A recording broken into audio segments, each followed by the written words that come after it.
Yes, I'm the psychology lecturer at Utah Valley University. So my background, my PhD is in clinical psychology, so also health psychology. So worked with many patients kind of fighting obesity. So I wanted just to call attention today to a questionnaire which I've developed, which is potentially very helpful for healthcare providers, as well as just other clinicians working with obese patients. Some background is we're probably aware of the obesity epidemic in the United States, where the majority of people in the United States are overweight or obese, at least adults. 6.5% considered extremely obese. And unfortunately, while we're quite successful at getting people to lose, say, 10 to 15 pounds in the short term, a weight regain is very common. And so what's been suggested is to create interventions and research designs which promote long-term weight loss rather than just short-term losses which are back after a year or two. So to that end, another obstacle is as far as counseling and obesity, especially with healthcare providers that might be on a very tight schedule, where they might only have 15 minutes to meet with a patient, and within those 15 minutes, they want to discuss medication changes, they want to educate the patient about their health conditions, and then they might see that there's need for weight management counseling as well. So whereas there are many behaviors besides just proper diet and exercise which can contribute to obesity, kind of solving somebody's lifestyle dilemma can be somewhat complicated to figure out within 15 minutes or so. So what's happened is counseling often doesn't occur in clinical situations for weight management, and physicians have cited, well, I guess also just less than half of obese patients in one study were given weight management counseling, even though that's a very strong recommendation, is that these patients receive counseling. But primary care physicians often cite time constraints, discomfort with counseling, and pessimism that people can really change habits is reasons to avoid counseling or to not really engage with it. So I set out to create a questionnaire which can give healthcare providers kind of a snapshot of somebody's lifestyle to access very quickly. And the way that I created that was going to the literature and seeing which emotional and behavioral factors have been associated with obesity. And as this kind of points out here, that stress is desserts spelled backwards. So we had an excellent presentation which mentioned emotional eating before, and that is one of the risk factors. Other things could involve fast food consumption, physical activity levels, daily self-weighing. So my goal with this questionnaire was to create something that was helpful for both patients and clinicians to identify behavioral patterns in their lifestyles, and then to make changes where they have the motivation to make changes to create something that will likely result in success. And then also to create a single numerical score that can that's easily understood by patients and can kind of summarize overall how healthy their lifestyle is compared to other people.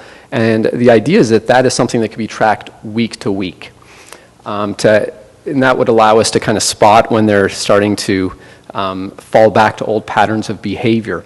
And then I also wanted to include questions related to body image, eating disordered behavior, and their motivation for change.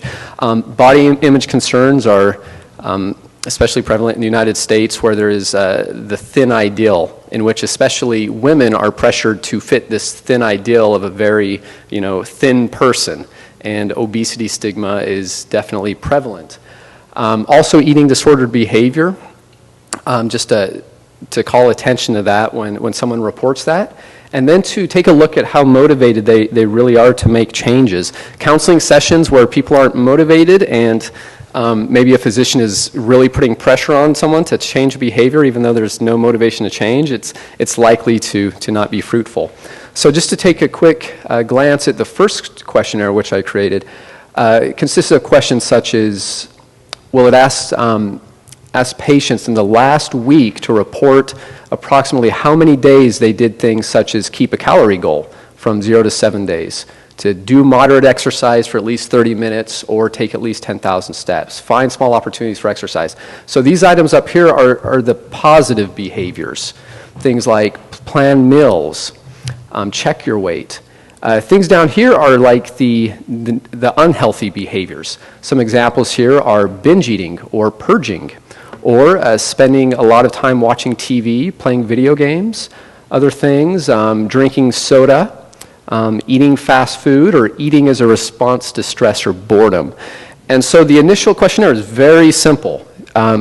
This lifestyle score here was calculated just by summing these items, the total of these items, and then also summing the total of the unhealthy behaviors, and then just to subtract these behaviors from that behavior, or these behaviors, to create a lifestyle score. And I'll show you some examples in a moment. These questions were related to motivation levels, asking from 0 to 100, what's your motivation level right now to increase your physical activity, to modify your diet, or to do other behaviors? And then this is a body image question, asking from 0 to 100, how comfortable are you with the shape or the size of your body? With 0, extremely uncomfortable, 100, very comfortable. And this item here is asking about their confidence to manage their weight. So with that in mind, let me just show you a case study of someone we'll call Mr. W. And the basic situation here was that this gentleman was seeking an organ transplant, but had been denied placement on the list because of his obesity status, which was contraindication for surgery. And he had struggled to lose the weight necessary to be placed on the list, had several weight loss attempts without success. So I met with him on a couple of occasions, and I gave him this question, the questionnaire I just showed you, and just to give you a glance, this is going from the best of my memory of what his questionnaire was. So he reported about how many days of the week he engages in these behaviors, which produced his total score of about 13. Also, how many days of the week he engages in these unhealthy behaviors, with the total score there of 33. So subtracting 33 from 13 is a lifestyle score of negative 20. So ideally, want it to be in the positives. His was very much in the negatives. But he reported that he had motivation for physical activity, motivation to change his diet, and motivation for other behaviors as well. Had a good body image, and was somewhat skeptical about his ability to manage his weight. So with this information, what I was able to do is just use this as a conversation piece to kind of ask him, you've got this motivation for physical activity. I see you only had 2 days of the week where you reached 30 minutes of exercise or 10,000 steps, and employed a technique called motivational interviewing, where if you work in counseling, you're probably familiar with that. In general, it seeks to find where patients are already motivated and to raise their awareness about where they have ambiguity for change. So this gentleman, especially after reviewing this, was quite motivated for change. Other interesting things about his situation, he came with his wife, and his wife commented that our 20-minute visit that we had was the first time that anyone had actually showed them how to lose weight. That before he had just been told more diet, better diet, more exercise, without many specifics beyond that. So he was seen just for a couple of 30-minute appointments with me, and was able to lose about 20 pounds. This was actually when I was being trained, so this was before I didn't see him after 2 months, because I had finished my rotation in this field here. Another case could be, we'll call him Mr. S. And his situation was a Caucasian single male with obsessive compulsive disorder, which complicated the situation a little bit. And he had been recommended by his physician for weight loss due to the risk of him developing diabetes. So his questionnaire looks something like this, where his positive behaviors were quite numerous, 41. Amount of negative behaviors was about a 23, but what caught my attention, so 100 on all these motivation levels for change. What caught my attention was this, a 0 on his body image, saying he was extremely dissatisfied with it. So looking over the questionnaire, I was able to say it is likely that this gentleman will lose weight with a lifestyle like this. And in fact, he did, and he went on to lose the weight which was recommended. We had 4 sessions, and we decided to spend that time addressing his body image concerns, to address some subjective well-being, which in the end, he told me, I quote, had no idea how much that changed his life, just to be able to accept himself more, even given the stigma with obesity. So while I saw this to be helpful, what it really lacked was really solid statistical properties, where the lifestyle scores I mentioned, there was no comparison there. No way to really compare that to what other people are doing, and especially people that are being successful at weight loss or having difficulty with weight loss. So what I set out to do was to sample, a first sample of just college students. So we collected data from nearly 300 college students, 277, and they completed the questionnaire and also completed a weight history questionnaire, where they told us if they had been losing weight, maintaining their weight, or gaining weight. And our research questions were, essentially, will significant behavioral and emotional differences exist between people that are losing, gaining, or maintaining weight? And will this lifestyle score discriminate between people that are successful at weight loss and those that are not?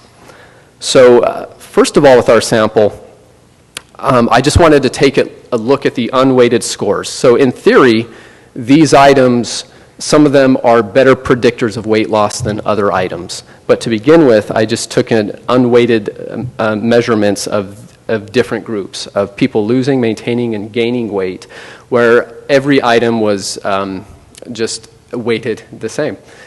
So what we found is of the total sample of those losing weight, they had scores above a 30.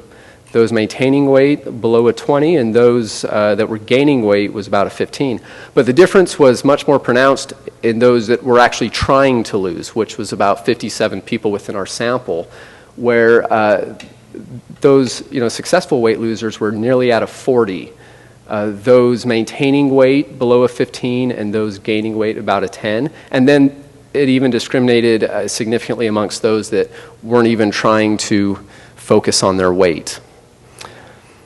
And then to look at some of the largest differences between people losing weight and those not losing weight that are trying to lose weight. And so this is how many days per week, on average, they reported engaging in these behaviors. So the successful group there is in kind of gray. So modifying their meals was a significant difference between the two. Their water consumption was a very significant difference between the two groups. The frequency of checking weight was significant, as well as the frequency of planning meals was a significant behavioral differences. So those were the healthy differences with healthy behaviors. These are the differences between the groups with unhealthy behaviors. So experiencing sadness during the week. So having a day where you had significant sadness was a significant distinction. Also, eating while watching TV was significant. Drinking soda was quite significant. Eating fast food and eating when they're bored or stressed was also a significant difference between the two groups. So from that, we weighted the items where there were significant differences. They were double weighted. And when we looked at our groups then, we saw, obviously very large differences there. So with the weighted means, the weight losers of the total sample were just below a 25, but of those trying to lose, the difference was the most pronounced, where the average score of a successful person trying to lose weight was above a 35, where it was negative for those groups of maintaining or gaining weight. And then also still significant even amongst people that were not trying to lose weight. And so next thing we did was to break their scores into groups of low, moderate, and kind of high lifestyle scores. So a score lower than 0, a negative score, and then we assign that to the different weight trajectories that were in the sample. So literally nobody in our sample that had a negative score reported that they were losing weight. It was most common for them to be keeping their weight the same or to be gaining weight. There seems to be a very just a large difference between these two groups, or I guess a threshold kind of once you get up into scores above a 30, where about 12 of those 14 participants said that they were losing weight, whereas only, I guess it would have been 7% or just one participant said they were maintaining weight and gaining weight at a lifestyle score above a 30. So even amongst those not trying to lose weight, there were still significant patterns where the higher the score, the more likely they were to report losing weight, whereas those that had scores lower than 0, most of them said that their weight was staying the same. Only a couple participants said that they were actually losing weight with scores that low. Again, a score above a 30 is very predictive of people losing weight or maintaining their weight. And only one participant said that they were gaining weight at that level. So a case example, so this questionnaire looks a little bit different. The chief difference here is that the weights had been added in, and I just provided sample responses from a participant that had used this questionnaire. So this participant was a young female college student, about 22 years old, who said she was trying to lose weight, but her weight's been staying the same. And so looking over her scores, we see that in the positive section here, she has a score of 16. In the negative section there is a score of 35, so a total lifestyle score of negative 19. So in the negative. And then if we were to look, her motivation levels are higher for physical activity than modifying her diet, and especially low for doing things like calorie tracking. Also, body image only rated as a 40, which would probably put her in the bottom 10% of our sample as far as body image satisfaction. So there could be some body image concerns there as well. And then her confidence is at about an 80, her confidence to manage her weight successfully. So if this was a client of yours, or a patient of yours, something you might do if you're crunched for time is to kind of look this over and then give her some meaningful feedback about where her lifestyle for weight loss falls in relation to other people. So on the back of the questionnaire are tables, excuse me, and the tables are kind of separated by groups of people. So she falls into the group of people that are trying to lose weight. So some feedback to give her would be that an average score of someone trying to lose weight that is losing weight is about a 36. And then, negative scores for those maintaining or gaining weight. And then also to draw her attention to this, where, from the sample that we've drawn so far, scores lower than 0, nobody has said that they've lost weight with a lifestyle with a negative score. And with a score above a 30, it was about 86% of those participants said that they were losing weight, that were trying to lose weight. So 30 so far seems to be a pretty good cutoff and recommendation where people report being successful at that. So as far as counseling a patient like this, it's helpful to, with these items up here, which are the healthy behaviors, to really congratulate her and be very positive about what she is doing to manage her weight. So we can see that she's doing moderate exercise 4 days of the week, and that she's also drinking a lot of water. So to kind of have good rapport with a patient, just to say, it looks like you're doing some terrific things. You're making some time for exercise. You're also drinking a lot of water. However, it looks like there's also some other habits which may be contributing to your weight management situation, where this person said that they're drinking soda most days of the week, and that they also eat fast food about every other day, and that they also eat as a response to stress or boredom. So we can narrow down our counseling session to focus on the behaviors that she's pointed out and to assess her motivation to change those. But this also probably raises awareness for her of behaviors that she may not have known can contribute to weight gain. A lot of people seem to just think that if you want to manage your weight, there's two things. It's diet and exercise, and that those are the two contributors to it. So as far as a discussion here, this is a potentially helpful tool to create productive counseling sessions with patients, especially if you're time limited and really just kind of need to get down to what's going on in their lives. I've observed a lot, just clinicians that might spend a lot of their interview time fishing for problematic behaviors. And the client might be, or the patient might be a poor historian, so they might not really know what behaviors they're doing that relate to weight management. This kind of puts those behaviors right in front of them. It also can be useful to raise their awareness about their likelihood to lose or gain weight.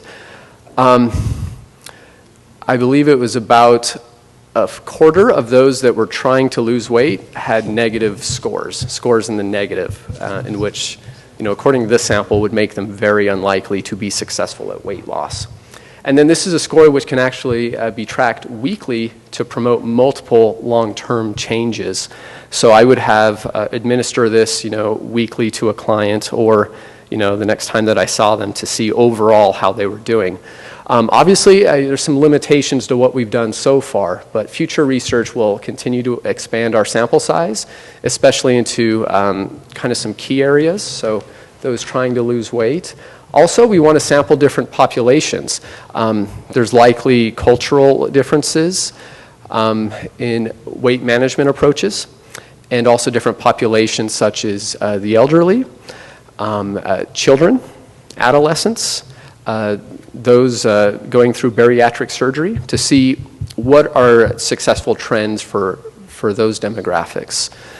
I would say, I just quickly, because this was a college population, I looked at the sample of non-traditional students, and the trends seemed to hold even with non-traditional students. So I'm optimistic that though this initially has been normed on college students, that it will have some external validity to other demographics as well. And we also, in the future, want to employ causal research designs in which we're able to say that by increasing, one's lifestyle score, that can cause a weight change. And then to use more sophisticated weight trajectory tracking in the future. Obvious limitations with self-report, but even with that, I looked at people that had reported a history of losing 20 pounds and keeping it off. And because there's less subjectivity in that. Someone might have some subjectivity if their weight's gone up or down a few pounds, but 20 pounds and more is pretty hard to lie to yourself that you've lost that much. And those subjects had average lifestyle scores that were very high, above 30s. I believe all of them were above a 30. This questionnaire will also be available in an app soon, so that on an outpatient basis, if you want to track behaviors, once weekly, a client can just kind of fill out the questionnaire on their app and compute their lifestyle score for them. And as they bring it in for their provider, you can kind of look over the lifestyle, see patterns, trajectories, everything like that, and have more productive weight counseling sessions. And then I have contact info below if you'd like to know more information. And I'll be around at the poster session. I have a few students with me that have provided excellent posters and were largely responsible for hours encoding data and collecting data for the sample, because we also took anthropometric measurements from participants. So I'll give a thanks to them. We have Ryan, Vicky, and Christina here. And I believe that is, yes? Okay, so that's initially what I want to put forth, but happy to answer questions. Okay, thank you.